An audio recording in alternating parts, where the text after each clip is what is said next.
what's happening? Tell me what's going down. Make yourself at home. This is Reputation Town. Talking public relations to corporate reputations, media communications, all types of situations. Hey, Reputation Town. Reputation Town. Warren and John, tell them how it's going down. Let's go. The Reputation Town podcast.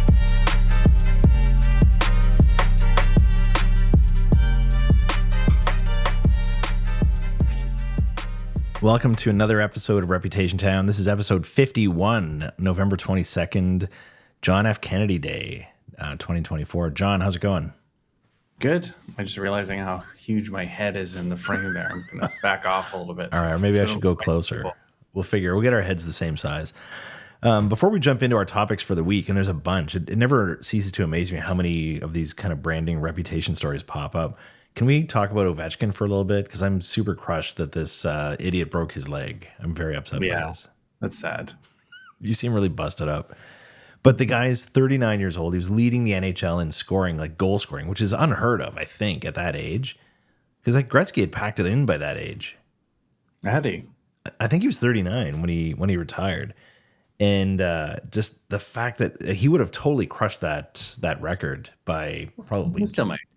He still might, but man, he's going to be out for 4-6 weeks, and it doesn't help my hockey pool either, which that's probably why you're not that pissed off about it. But from a legacy standpoint, they I think they surveyed, I think it was NHL players, do you want to see Ovechkin break the record? And I think there's like 3% of people who said no. Like, what kind of Scrooges would say that? Well, you know, maybe it's like an anti-Russian thing. Maybe the guy that broke his leg, maybe he was one of them. Okay, so we got to start with Jaguar. That's the biggest branding story of the week. It's been blowing up. I'm sure everyone's seen the commercial by this point in time. Kind of looked like Benetton combined with the Hunger Games, some kind of very interesting commercial. Everyone's had their hot takes on this, but from a branding perspective, from a reputation perspective, we haven't seen any actual cars, so we don't really know what's going on there.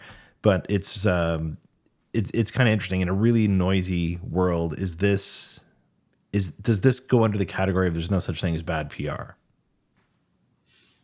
I don't think so. I'm not sure I believe that anyway. Obviously, there's bad PR. So, what's your take on it? Do you think that they've got the world's attention and they're going to unveil these amazing new line of cars and change their whole demographic, or did this brand just shoot itself in the head? Well, didn't it? Well, I think it probably did, but it reminded me of the kind of Bud Light experience where the brand manager was kind of aspirationally designing the communications to connect with the audience that, in that case, she wanted, or he, in this case, he wanted to, he thought was important, rather than what the actual audience was. That's what I get. That's what I took away. And then never mind the fact that they've pretty much abandoned sort of the heritage and legacy of the brand, and not that Jaguar has a terrific reputation as it is, right? Everyone complains about how the cars are unreliable and they leak oil all the time. Yeah. Now there are some of them from like a cell phone. Sorry, go ahead. Well, they had some in the 50s that were just stunning cars and have gone for $15-20 million at auction, but like they haven't had anything like that in a long time. They've been really active on social media. I knew we were going to be chatting about this today, and so I checked out their Twitter handle, X, and as much as people are trolling them and kind of attacking them in the comments, they're responding to almost everyone with this kind of avant-garde sort of tongue-in-cheek response. So like they're getting in, they're mixing it up, and they're basically saying, you know, all will be revealed, wait for the big reveal. So there's a lot of pressure on them for December 2nd to see like what are they going to come out with. No kidding. Apparently, what was your take on it when you heard it, when you saw it?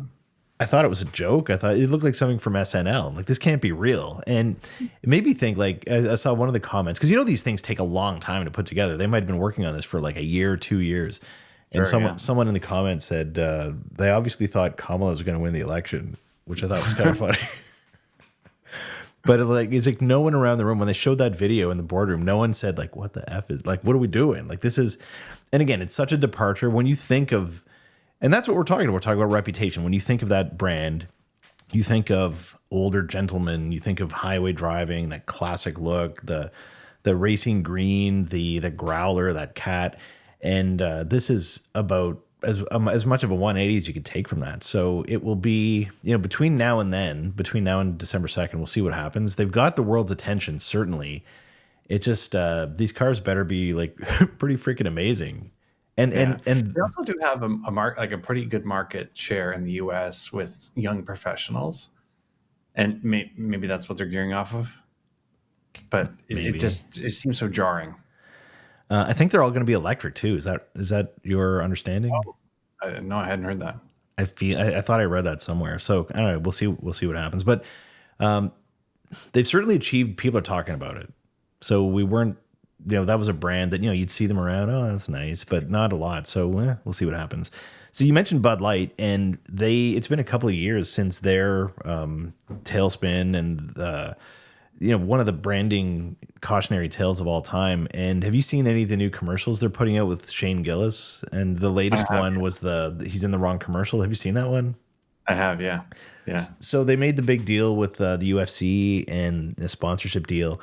Do you think they're digging themselves out of that hole kind of slowly month by month with this, or is there too much damage there for them to come back? No, I think it seems like they're trying to reposition the brand back to somewhere where it used to be with their core customers. And when you look at the kind of commercial they did with Shane Gillis, I like the tongue-in-cheek sort of approach they're taking, or self-deprecating, approach they're taking in really indirectly talking about the journey they've been through over the last couple of years. So that's probably a good thing, because I think people tend to be more sympathetic and tend to agree with people when they see them, poking a little fun at themselves. Makes them more human. So I think that is a good approach. We'll see. I guess it comes down to the numbers. I haven't had a chance to look at what their sales are like recently, but this is certainly a path to get back to where they were. Shane Gillis would be like the poster child for that brand, though. Like, he's everything they're kind of looking to associate themselves with. And I think he's one of their best customers also. Like, I've seen he'll do a podcast and plow back 12 of those things. And he never stopped drinking it from day one. So maybe they're rewarding him with a little for his brand loyalty. Just on that, I think generally speaking, though, like, this ties in with this trend you see among different brands, among different companies, of the pendulum swinging back from, for lack of a better word, the sort of woke environment that we've experienced for the past several years, and there's a sort of demand to go back to somewhere close to where people are more comfortable in the middle, and they're probably trying to align with that too. Is they're trying to bring the brand back along with the rest of society, and because it feels like that's where people are trending when you look at some of the research that's being published and some of the election results that are happening. It feels like that's where we're trying to capitalize on as well.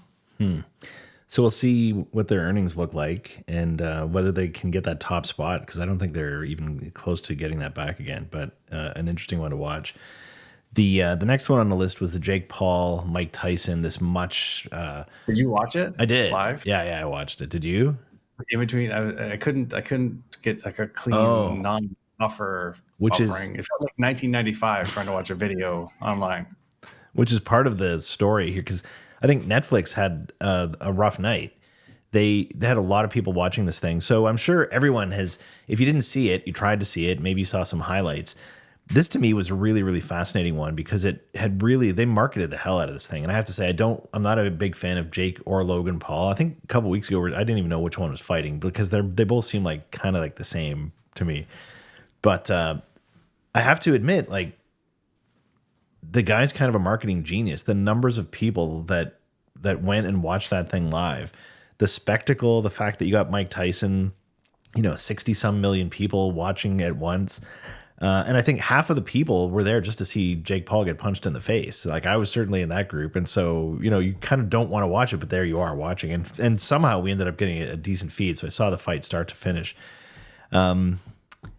From a boxing standpoint, like we'll look at this from a couple angles. From a boxing standpoint, and just from Mike Tyson's legacy, when that fight was over, I felt really bad for that guy. I felt awful for Mike Tyson, even though he had a huge payday. And we haven't talked about this at all, so I'm fascinated in finding out after all was said and done, what were the kind of some of the things you were thinking about this? Well, it's really two things. I feel like a little bit sad, I guess. Yeah, it's the right word. I was thinking, I guess, 58? Yeah. 59? Yeah. Is maybe a bit too old to box. Is one of the takeaways. Don't do behind the scenes shots with boxers when they're not fully dressed. Yeah.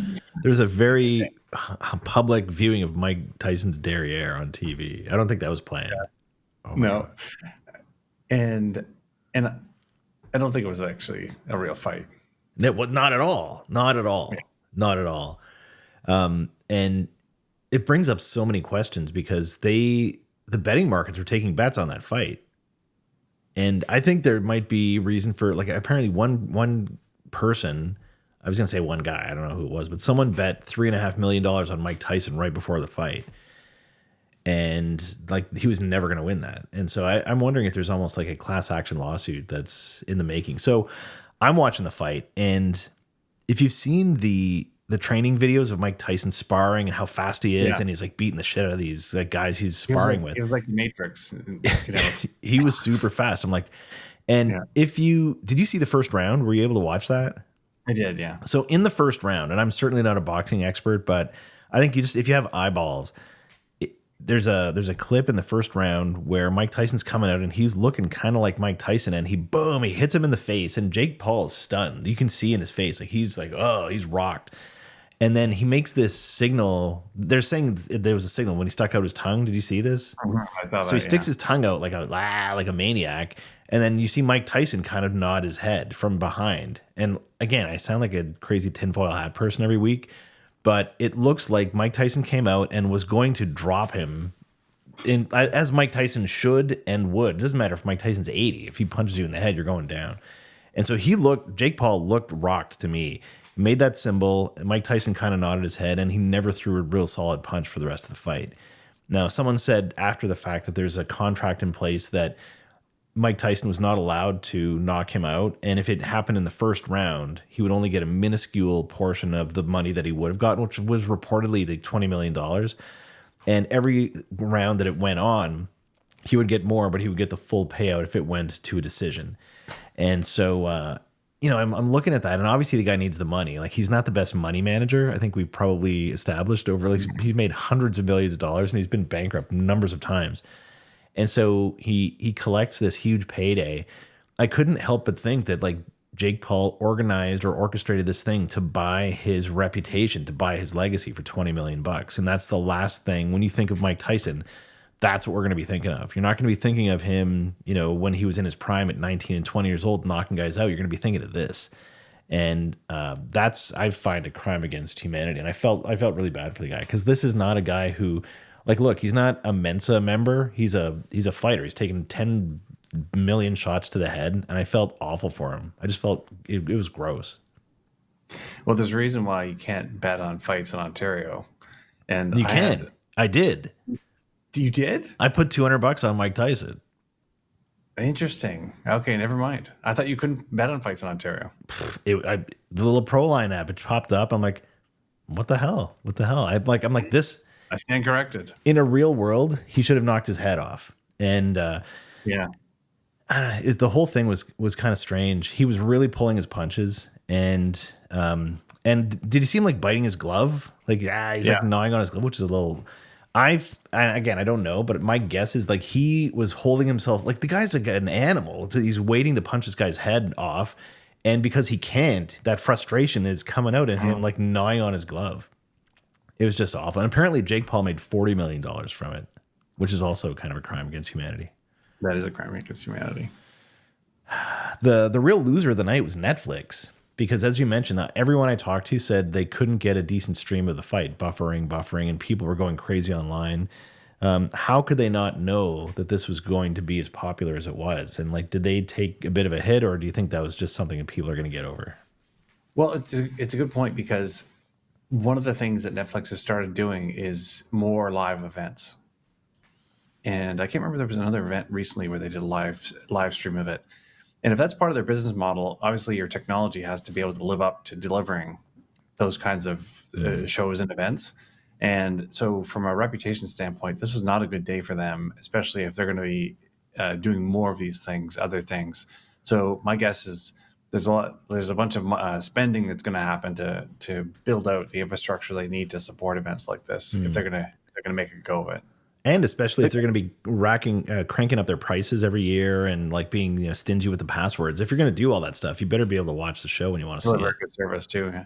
Mind you, this is Amazon's doing the same thing. They've done more live events. There's live hockey now on Mondays. Yeah.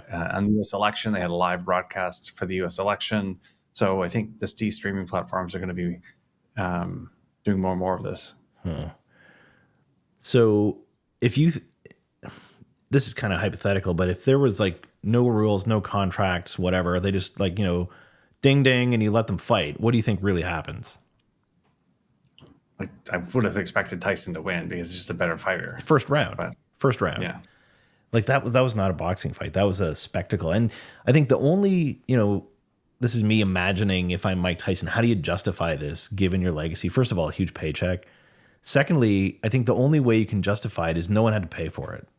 No one who's watching it had to pay for it, like directly. You didn't buy a ticket. And maybe that was, and maybe he's kind of talked into it. But I would love to think that there's a parallel universe where we set up a GoFundMe for Mike Tyson and he beats the shit out of him in the first round, knocks him out, knocks him just unconscious. And then he makes $100 million from people giving him donations. Like, I would have loved to see that. I don't know.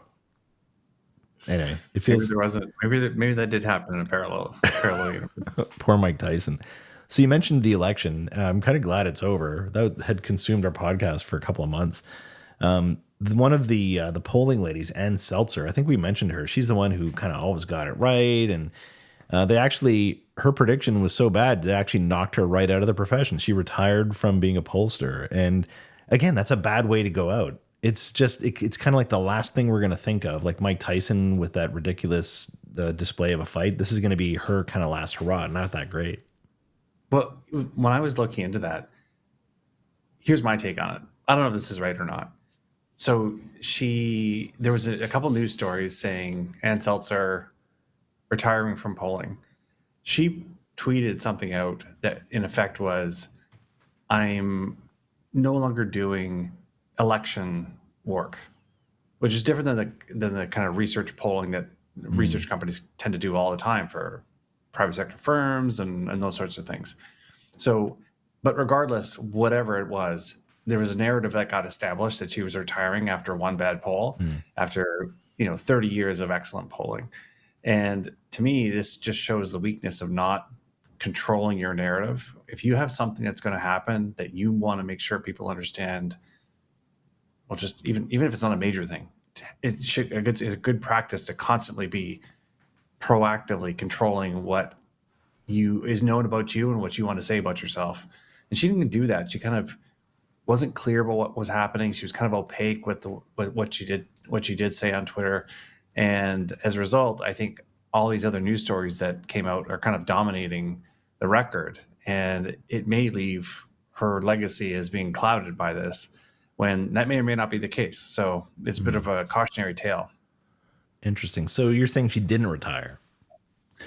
I think when you read what she actually wrote, I think she said, I'm not doing election polling anymore. But she didn't say, I'm no longer doing research. It's still a bit of a black eye. Like you got it pretty wrong. There's no question. But everyone makes mistakes. And frankly, there's lots of pollsters who got it wrong in 2016 and, maybe I should start a polling company. What's that? Maybe I should start a polling company because I don't know. It seemed obvious to me. And then the other lady that we mentioned in our last episode, I think it was 2 weeks ago, was the editor of Scientific American, who went a little bit Trump derangement syndrome, went a little bananas online, got some backlash. She ended up resigning from her position. So it's you can say this stuff in your house to your friends. You can be upset, yell in the privacy of your home. But when you put this stuff online, the stuff is forever, and it does have implications on your career, especially when you have such a high profile role. And you're supposed and I understand, like, a lot of people went bananas. Like, Stephen King left Twitter, Mark Hamill, Luke Skywalker, very bad week for him. Ellen DeGeneres left the country, but that could be a whole other thing. We could chat about that later. But yeah, you got to be careful about what you put online. It's like, even people with like 9 followers, if you say the wrong thing, it's going to blow up. And then Twitter and Facebook and all those things are forever. Oh, for sure. And I think you should decouple the Scientific American editor from the politics, because had she gone on that same kind of tirade, and if you just scratch out Trump and write in, like, let's say she had a bad experience at a restaurant, I think that would have reflected poorly on her professionally regardless, and her employer would have been tapping her on the shoulder, maybe not exiting her, but there would have been repercussions to that kind of unhinged diatribe. Right. And for someone like that, especially who's someone who's in the media, and for a professional science publication like that, like, you want to expect that these people are going to be driven by science, driven by data, and act accordingly, not the way that person was acting. So I think there's a lesson there that stands apart from politics. Well, Donald Trump does bring that out in people, about half of people.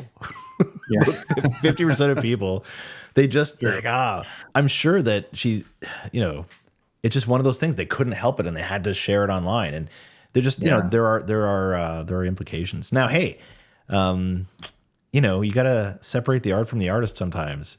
Like Stephen King, great author, maybe not such a great tweeter. Which brings us to, and we're just blasting through these topics today. It's going to be a short one. Brings us to the last one we have on the docket anyway, unless something else comes up, which is the air quotes exodus from Twitter X to Blue Sky. I've seen nothing but that in all of my feeds for the past week. I'm sure you've seen the same. Jack Dorsey, who started Twitter, is actually the same guy who started Blue Sky. I think he started about 5 years ago. My understanding is they have 21 million users right now, and I think they've doubled their number of users in the last week, compared with X, which, depending on who you listen to, has about 500 million active users. So different sizes, different ages, whole different platforms. What's your take on this so-called exodus to Blue Sky, and any implications from that? I'll be honest, my take on it was, when I saw the media stories, this is just another flavor of media falling in love with a narrative that doesn't necessarily reflect the reality, right? We kind of just saw that in the US election. There's lots of journalists, lots of media outlets who are falling over themselves and cheerleading for one side or the other, frankly, because it happens on both sides. In this case, the data shows that X is a growing platform, and recently all those advertisers that fled the platform a year and a half ago are back, because that's where the people are. And so while there may have been growth in Blue Sky, I think this was like a bit of a virtue signal from people who don't like Elon Musk. That was my take. I don't know. How did you read it? Bang on. Exactly the same. Elon Musk and Donald Trump, both. So you're upset that this thing took place, and the fact that Elon kind of went over to Donald Trump's team, and apparently they can't get rid of him at Mar-a-Lago now. He's hanging around. But keep in mind, this guy was a Democrat. Like, if Joe Biden had invited Elon Musk to that EV summit thing, that meeting they had a couple of years ago, then we're not talking about any of this. So it's strange. There's a guy, I don't know him, but I know of him. His stuff keeps popping up in my LinkedIn feed. I think he would consider himself like a thought leader in the public relations industry, and he's prolifically just spamming out his kind of content on a pretty regular basis. And I saw one from him, like, I'm leaving this cesspool. I kept seeing the word cesspool about X. And I don't know if I have a different feed than everybody else. It's not a cesspool for me. I'm like getting good stuff, interesting, funny things. And then there's like a mute and block button you can actually use if you want to be like, if you don't want to live in a Nerf village. Anyway, this guy says, I've had enough of this cesspool and I'm leaving. And he has a little screenshot of his thing. And then, because I had a couple of minutes on my on my calendar yesterday. I went and I looked up his name on Twitter and X, and he was still there. And so I went into I went into the comments and said, "Yet you're still there," and it was in. And so I took a screenshot of his profile on there, and I scrolled down a couple pages, and he had some really rude tweets, I would say. Like he calling someone like, "Oh, you're a little bitch" or whatever. Like, and this is this professional public relations guy. So I took a couple screenshots because I assumed that he was going to delete it. And John, I'm telling you, it wasn't 5 minutes. I went back and his like while I was looking at it, his profile disappeared. So saw my note, went in, deactivated it, and then I went into his LinkedIn post and he had deleted my comment. And so that's the kind of and that, you know, that's well within his rights to do that, but that's the kind of phony bullshit that I really don't like. He's just, again, virtue signaling. Look at me, look at this. And then when he gets called out on this tiny little thing, then just going and hiding all the evidence. I thought that was kind of lame. Yeah, no, that is kind of lame. It'll be interesting to see, especially over the course of the next year, how that platform continues to develop, because I think it's going to have sort of a bit of a renaissance. It's my take. But you think Blue Sky is going to have a renaissance, or Twitter? For sure. I was on a flight to Ottawa the other day, and one of the people sitting in front of me was on Blue Sky scrolling. And,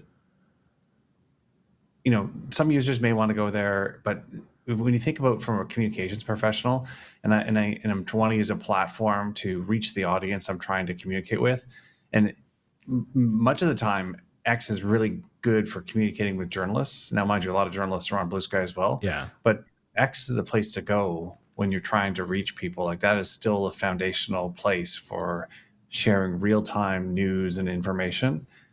And so when I look at the tools that are available to me, Blue Sky may be interesting, but I'm not going to rely on it because the audience I want to reach isn't necessarily there. Well, it's like I said, it's a nerfed version of social media. And look, if that's what you want to have, that's great. Like, go the Threads would be something along those lines. You know, very left skewing. I would say with Blue Sky, almost exclusively left skewing. Although I think they said there's some people from the right who've gone in there and kind of trolling people, and people are getting blocked. It's supposed to be kind of interesting, but I don't know. Like they say that Twitter. I keep calling it Twitter. I'll try to call it X. Yeah. So they say X is the #1 news app or site in the world right now, and I totally would believe that. And, you know, for those of you who, you know, if you're not a Donald Trump or an Elon Musk fan, which is most, I guess, again, about half people, look at something like the Ukraine war or the situation that was taking place in the Middle East with Israel and Gaza. Like, images, videos, stories from the front lines, from people, from neighborhoods. And again, some of the stuff is jarring and horrific. And again, you can block it and mute it, but a level of immediacy that you're not getting from CBS, from the New York Times. Like, you're there with these, and again, sometimes it's too much, but it's a window. Or when Russia was dropping those missiles the other night, like, you're seeing it as it's happening, like 4 minutes ago. And to me, it seems like a window into the world, and it's, I think, the closest reflection of reality that you're going to get from social media. LinkedIn is like probably one of the furthest. Blue Sky, I haven't even joined, so I can't really talk about it in an educated way, but I think I have a pretty good gist because everybody keeps tweeting about it on X or Twitter. Like, if you hate Twitter so much, get off it. Like, go and be over there. But it's interesting. And if you remember when Elon Musk first rolled out those blue check marks that, you know, people could go and like verify your identity and pay whatever, $15 a month in Canada, and have the blue check mark. I remember all these people leaving and, oh, screw that. And you see them just slowly, they're showing up. The check marks are there. And so you might be right. It might be a thing where a couple of years from now, it's just like, that's where news is, in the immediacy. And apparently they're going to be adding a function where you can transfer funds to it. So like, there would be like in your profile, there'd be a little dollar sign and like a Venmo kind of thing. And that would be, I think, a game changer, because in Canada, we don't really have anything. We have like Interac on your phone with the transfers. I would love to have something a little more seamless. And that sounds like they might be rolling that out. The banking regime in Canada is so restrictive that it's hard. But from what I recall them saying is the Chinese sort of messaging app, WeChat, that is used by like 1 billion people or 900 million people, has features like that. And I think they're trying to recreate a version of that. So you could do everything on the app. Like he said before, I want this to be the phone app, the messaging app, transfer funds, all those sorts of things. Are you mentioned Justin Trudeau or TikTok. Did you see the story where and this was not on our lineup, so I'm just kind of springing this on you, but did you see the story last week where the Canadian government made a decision where they're shutting down TikTok's business office in Canada? Yeah. We were talking about that here at the office. And hundreds of people lost their jobs. Like, these are people who have been in the tech space, in the social media space, just like, boom, but the interesting thing is the app continues to operate in Canada. So if this is a threat to democracy, or you're concerned about, Chinese spies, what does shutting the office down but letting millions of people continue to use it? And then I saw JT, he's having a bad year also, but I saw that someone said that he was profiled in a TikTok the other day. So like, here's a guy who shuts down the office in Canada, but he's promoting it by being on the platform. That seems like, who's making his decisions? Like, does he even it's really peculiar, because all those people are pretty much sales or ad people. It's got nothing to do with the actual operation of the app. But how are they a threat? Isn't the app the threat? It's a good question. Have you heard that? Unless like the only thing we could think of was with the election of Trump, maybe this was like a signal that Canada's going to get tough on China as well, because January 19th is currently the date in the U.S. that ByteDance, the parent of TikTok, has to divest itself of the asset. Now, it remains to be seen. That may, when Trump comes into office, that may change. But right now, there's Biden signed a bill that is going to force that to happen. But even if it does go ahead, it doesn't mean the app's going to stop. They'll want to sell the app to someone. So it'll still be a thing even after that, should that come into effect. We should talk before we go, though, about, I wanted to highlight, because I think it was like an interesting media interview, that Gwen Shotwell interview. Right. Sorry, I forgot about that one. That's okay. So I've got this teed up if you want to introduce it, and then I'll play the actual clip. Okay, so the quick lead into this is Gwen Shotwell is the CEO of SpaceX. She's an engineer. She's run the company for years. And, it's become a huge success and continues to, achieve new feats in engineering. And she was at it's like a finance conference, and someone was asking her a question about the fact that SpaceX gets a lot of government business. And is this like a subsidy, or is this like is SpaceX successful just because the government's giving it money? And from a interview strategy standpoint, we often talk about media training. I thought our answer was really good, and maybe we could just play it, talk about it for a minute. You bet. We work for the government in so many ways. The government is an extraordinary customer from us, both the Department of Defense as well as NASA. I think we're NASA's largest contractor. NASA is our largest customer, or at least last time I looked, they were. We are NASA's customer. We actually pay NASA to do some work for us, and we also do some technology development and partnerships. So our relationship with NASA is really extraordinary.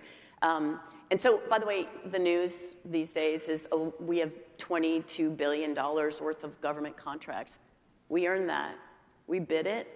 We were the lowest price, best bidder. We won, and we execute. Like, it's not a bad thing to serve the U.S. government with great capability and products. Pretty solid. Yeah, and what I like about that is sometimes when you face those questions that feel like they're an attack on your virtue or the values and of the company, people tend to get on their back foot. And I love that she was right on her front foot, addressing the things straight on and articulating the benefits of the company and what they deliver. And frankly, the give and take relationship between SpaceX and NASA. So to me, that was a great example of answering what could have been a tough question very well. Yeah, very clear. And what do you say after that? How do you come back to that? It's like one of Yeah. those You let Obama them know where to go. Exactly. Obama yeah. mic drop moments. And just before we go, I've always used Obama as one of the examples in media training, presentation training. If you ask people who are some of the best presenters, best speakers, best interviewers, his name would always come up near the top, in the top two. And it feels like, and I'd be interested in your take on this, but it feels like Obama's reputation has taken a bit of a hit, or not a hit, if it's tarnished a little bit, given what, when they rolled him out and they had him on the election kind of bandwagon and making all the speeches, it seemed like he doesn't have the same pizzazz or the same influence that he used to have. And if you think of, we talked about this throughout the episode, Mike Tyson, and the last thing you're going to picture is him, like, not really, pulling his punches in this fake fight.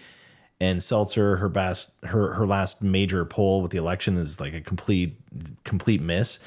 And the one with Obama, I just remember that there's that one still image of him kind of looking behind, and he's got this angry, he just looks angry. He looks old and angry. And that's not the Obama that everyone remembers, this great statesman and very eloquent speaker. Do you think he's taken a hit? Maybe a bit, but you know what? It's interesting when you think about people who are really good communicators and resonate with people. Sometimes it's the right communicator at the right time, because the audience, the world around him, was really receptive to what he had to say and the way he was saying it when he was president. But the world has kind of moved on, and the world has changed. It's not the same people. Demographic has changed. The things that concern people have changed. And so maybe the same messages and the same sort of shtick that he had doesn't work as well anymore. But you're absolutely right, because he campaigned hard. He didn't really motivate people like you would have thought. But that's also could be the difference between, ultimately, people are putting their vote decision beside the candidate, and if the candidate's boring and not exciting, and you're not sure about them, even the best orator who's beside them isn't going to necessarily tip the balance. Right. But I'm going to take it from your introduction that you kind of feel like he has lost a step. It seems to me that he had, like, I haven't really seen anybody articulate this, but it just, and I go, everyone gets older and you probably peak at a certain age. I was talking with my kids the other day. I said, there's certain kids who peak in grade 8. They're really cool when you're in grade 8, but when you're 30 years old, they're less cool because they peaked in grade 8. I think Obama peaked during his election, and, excellent speaker, fantastic. I always use him as an example in terms of how to tell a story and how to engage a crowd. And I don't know, and I'm not sure, like, apparently there's like some tensions between the different families, the Bidens and everyone else. So who knows? But it's not, in terms of last looks at an individual, he hasn't done a lot on the public stage. It was not a great last look, I suppose, if that's it. But maybe he'll have another he's not chapter dead yet. I'm not killing the guy. It's the most recent memory that we have. That was a very iconic photo. He just looked kind of pissed, like he was kind of lecturing the crowd. I don't think people. Well, obviously they don't appreciate that because the election went a different way. Anything else you wanted to mention, even off-topic stuff? I wanted to talk about the JFK, the 61 years. Yeah. So as you know, I'm obsessed with this. I've been to Dallas. I've been in the building, saw where the X's are and everything else. And 4 years ago, I got to interview Clint Hill, who is the Secret Service agent who, jumped on the back of the car. He's one of the only people from that whole motorcade who's still alive. He's 92 now. And I did so much research for that podcast, probably about 40, 45 hours of notes and research and listening to books and interviews. And so that's out there. If anyone's interested in that, or if you like the JFK stuff, look it up. It's like episode 34 of my other podcast, The Warren Weeks Show. And a really interesting guy. What a fascinating life. I feel so bad for that guy as well. Like, his life just was, from that moment for the next 40 years, was just PTSD, depression, anxiety, alcoholism. His family fell apart. And he finally, when he turned 80, kind of turned things around through a chance meeting. You can hear about it in the podcast. But are you as much of a JFK freak as me, or no? I know you're a big history guy. I'm not going to put myself on up to your level. But, it's interesting. I think it is a great podcast people should listen to, because you don't often have conversations with people who are truly part of history. There's certainly history that is iconic like that moment is when Kennedy was killed. So I think it's a great listen from that perspective. Oh, But thanks, me man. personally, I tend to like, I haven't read as much as you have, but I tend to sort of believe, like Occam's razor, usually the simplest explanation is the right one. And I don't think there's a massive conspiracy at the heart of it. Well, maybe you should join Blue Sky then if you can't handle reality. That's what you should do. I did. I'm on there. Oh man. So I think I have. It's actually kind of funny because when I joined, I got 2 followers right away. One of them I know is real, and one of them I think is fake. oh, So, that's not bad. but I'm not going to invest a lot of time. So let's solve the JFK thing now. Yeah, the explanation that makes the most sense is usually it, but like there's so much evidence, especially now, and they keep kind of releasing little bits and dribs and drabs. And that's one of the things Trump said he's going to do when he gets in office is release all the I was gonna JFK ask you, files. do you think he's going to like? I think he totally is. Like he said he is. Well, and Go ahead. not only that, like if there are aliens somewhere, We're gonna find out. We're gonna find out all of this. It's crazy. there's no stopping him. JFK, aliens, Martin Luther King also. Because I interviewed someone from Memphis. You know that R&B singer. I don't know if you saw that one No, I a couple didn't. years ago, but she basically said it was well known within the community that he was killed by the state, by the police, the FBI, or whatever. But the JFK one. So there's 2 things that I'd ask anyone who's interested in this to consume. One is Oliver Stone he obviously did the JFK movie with Kevin Costner like a long time ago. You know, decent movie, but a little fictionalized. But he did a documentary about 2 years ago called JFK Revisited, like Through the Looking Glass or something like that. And he basically revisits through a very analytical lens all this research that has come out and interviews with people who once you watch that thing, it's very difficult to think that this was one guy with a gun in the book depository. And the other thing, I think I've mentioned it on here before, but it's a really, really long ass book. It's a 22-hour audiobook called JFK and the Unspeakable. And it's by a guy named, I think his name is James Douglas. But if you're a history buff or if you have insomnia, pick up this book. It's really, really great. It takes a couple chapters to get going, but again, very meticulously researched. And I think the only conclusion you can come to is that there were more people involved in this. Like, was Lee Harvey Oswald there? Absolutely. But was he the patsy that he said he was? My vote would be that he was. There you go. Nothing else. I'll say this: I haven't actually gone down this wiki hole yet, but I've read once that the first book that was written. Was trying to find Google it right now, trying to find the name of it. I'll tweet it out afterwards. The first book that was written I know what you're going to say. About the Kennedy assassination after it happened Was banned. was apparently sponsored by the KGB. Oh, no way. So Oh. if that tells you anything about the roots of the conspiracy theory. Oh my God. I thought you were We'll going to see. say that there was a book, apparently, like my dad apparently had a copy of it way, way back, like, in the 70s. There was some book that came out and it was subsequently banned because there was certain images and photos from the autopsy and stuff in there that they actually banned the book. And he can't find his version of it, but it's not, you can't get it anymore. Oh, interesting. But there's a lot of really, really shady stuff. Like if you just watch the Zapruder film, and again, I'm not a physics expert, but it looks like he's getting shot from the front and his head just snaps back. That's not a shot from the back. I'm sorry. Well, I'll say this. We do know that, so back in I'm going to say the 90s, there was this guy who was the librarian at the KGB library, and his name was Vasily Mitrokhin. And for the better part of 12 years, he was actually a double agent for MI6. And then at the end of his he got to the end of the line where I think the British felt like he was at risk of being discovered. And so they exfiltrated Mitrokhin and his family, and 12 trunks of material that Mitrokhin had gathered over the course of the years in his role as librarian. And there's a historian, Christopher Andrew, who wrote a number of books with Mitrokhin before he passed away. And they talk about in those books how the KGB had an active role in trying to stimulate more and more conversation about the Kennedy assassination, because it kind of undermined people's faith in government.